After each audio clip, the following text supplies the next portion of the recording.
Stunts by their very nature have an element of risk. Every year, as Halloween rolls around, would-be illusionists risk their lives trying to recreate the feats of legendary escape artist Harry Houdini. Joe Burris, like Houdini before him, is about to be buried alive.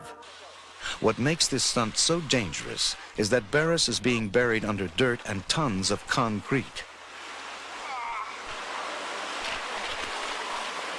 Tragically, Burris's coffin collapses under the weight of dirt and cement. By the time rescuers are able to dig him out, it is too late. The stunt has cost Burris his life. This is Channel 13 Eyewitness News, Night Beat. A new NBC program featured a Hoosier tonight. The program is called The World's Most Amazing Videos, and it showed a stunt by Indiana escape artist Bill Shirk. Shirk chained his arms and legs and got into a plexiglass coffin a few years ago. A coffin was lowered into the ground. It was buried with 7 tons of dirt and concrete. But look at this. The coffin then collapsed under the weight. Shirk survived until he could be dug up.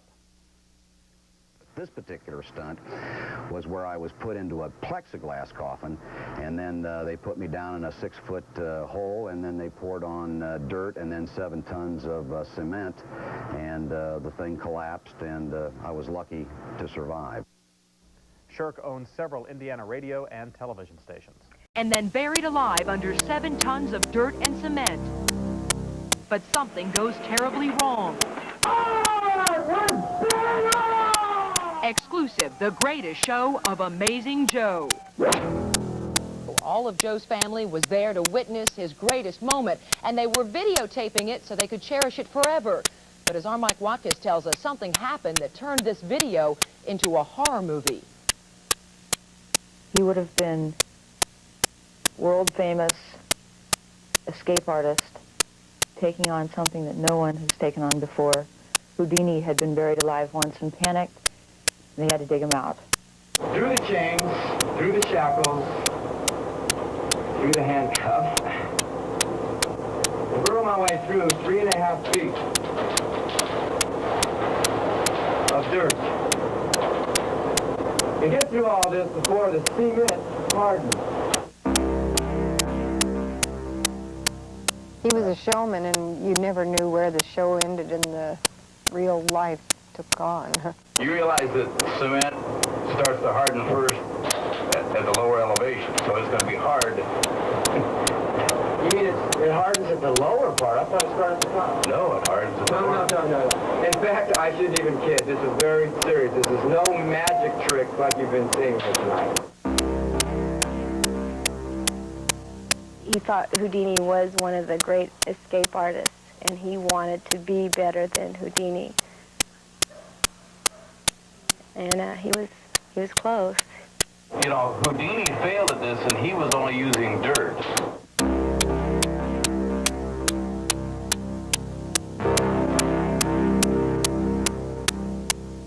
It would have been better than any escape performed by the great Harry Houdini.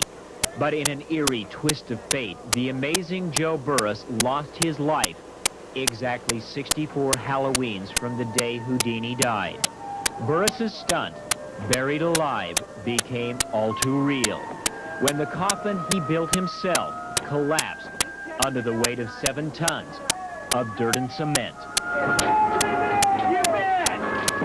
The cement just looked so heavy. I mean, I just couldn't see possible. And the idea was to be out of the coffin, you know, pretty much while they were pouring the cement so that he could burrow up through. But when it sank, it was a cold night anyway. But man, when it sunk, I just knew it's trouble. We're in trouble. And it's not fun anymore. As soon as I saw there was something wrong, we started moving the backhoe. I ran over there to direct traffic. I had the guards there call paramedics and the ambulance, and I was kind of directing them out and covered with the dirt out of there. And all the time I was thinking it was going to be a part of the act. Everybody just, you know, after about 30 seconds or so, just dove in there. The backhoe was digging a hole adjacent, and just panic. I mean, everybody was weeping, and, you know, how could this happen? And in front of the kids and everything, you know, it was terrible. A scholarship fund has been set up for Joe's two children, Joey and Joshua, who witnessed the tragedy in silent horror as rescuers frantically tried to dig their father out. But everyone agrees, including Suzanne, who assisted Joe for 8 years in his act, that even knowing the outcome, there was no way of stopping Amazing Joe from attempting the ultimate escape. My thoughts were, why in the world would anyone want to be buried under the ground, buried alive? You know, what a terrifying feeling. You have a little bit of claustrophobia, makes you shudder. But he showed me the tape of last year's event where he succeeded and got out. And I hadn't seen him ever blow an illusion, ever. Joe had performed the trick last year in Oregon using a wooden coffin with only dirt on top. The escape was a huge success, but not big enough for Amazing Joe. The only problem with this grand plan to become the master escape artist is that it didn't include scientific testing. Joe never calculated the strength of the box, nor the weight of the concrete. Perfect!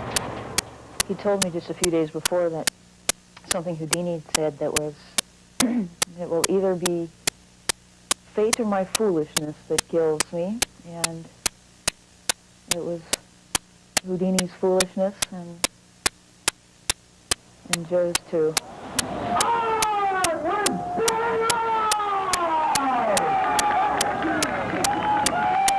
This is Channel 13 Eyewitness News, Night Beat. A new NBC program featured a Hoosier tonight. The program is called The World's Most Amazing Videos, and it showed a stunt by Indiana escape artist Bill Shirk. Shirk chained his arms and legs and got into a plexiglass coffin a few years ago. A coffin was lowered into the ground. It was buried with 7 tons of dirt and concrete. But look at this. The coffin then collapsed under the weight. Shirk survived until he could be dug up.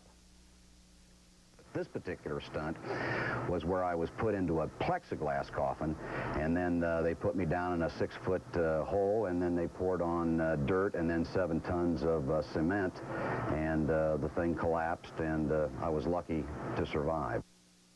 Shirk owns several Indiana radio and television stations. Radio station owner and stuntman Bill Shirk emerged from his grave tonight after spending 3 days buried alive. All this to raise $5,000 to buy a bus for retarded children and handicapped adults. Shirk was not alone. For company, he had 2 tarantulas, a python, and a rattlesnake, and 3 telephones. Shirk wrapped the beasts in his clothes to keep them away. He kept busy on the phones trying to drum up publicity. He did succeed in getting the money, and he even got a pledge of $1 from the White House. Slow, real slow, real slow. Shirk is then slowly lowered 6 feet into the ground. The cursed history of this stunt has everyone on edge, nervous, not knowing exactly what to expect. Dirt is placed on the coffin. Extreme caution is used so as to place the dirt on the sides first, and then carefully extending to the top of the coffin until the dirt surrounds the see-through enclosure. Once a layer of dirt covers the coffin, 14,000 pounds of cement are poured into the pit. The stunt is going as planned, but then the weight of the cement collapses the coffin. The emergency plan is put into action. A backhoe is brought in to dig a new hole next to Shirk, making it possible for the weight of the cement to be dispersed. The stunt coordinator jumps down into the hole. There's still hope that Shirk could be alive. Too many people digging in the hole could cause a cave-in. Suddenly, there is movement. To everyone's amazement, Shirk has cheated death. The stunt coordinator's backup plan helps save Bill Shirk, who was hospitalized after the cave-in. Ladies and gentlemen, the wild and crazy, the amazing Bill.